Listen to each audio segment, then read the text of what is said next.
सब उड़ल जास हो। दल के चिड़ैया सब उड़ल जास हो। कादो चिड़ैया सब उड़ल जास हो। कादो चिड़ैया सब उड़ल जास हो। हमहू तो जात बानी बेटवा बियाहन हो। हमहू तो जात बानी बेटवा बियाहन हो।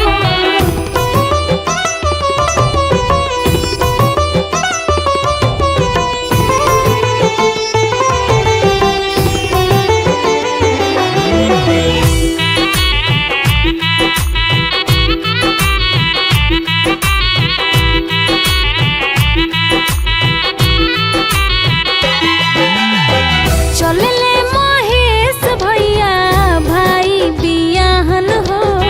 चलले महेश भैया भाई बियाहन हो।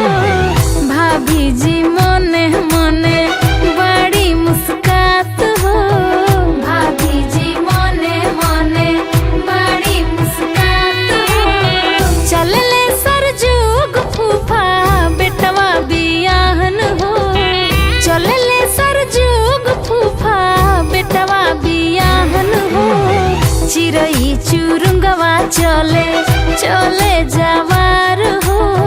चिड़ै चुरुंगवा चले चले जवार हो।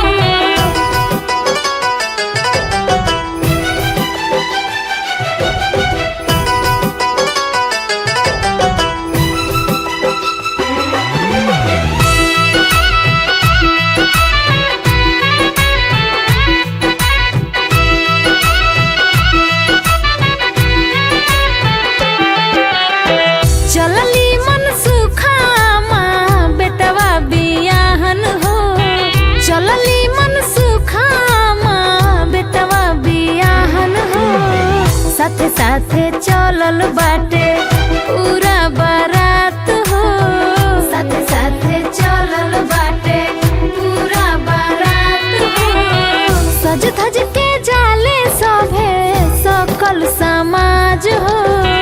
सज धज के जाले सभे सकल समाज हो। बेटा के बियाहवा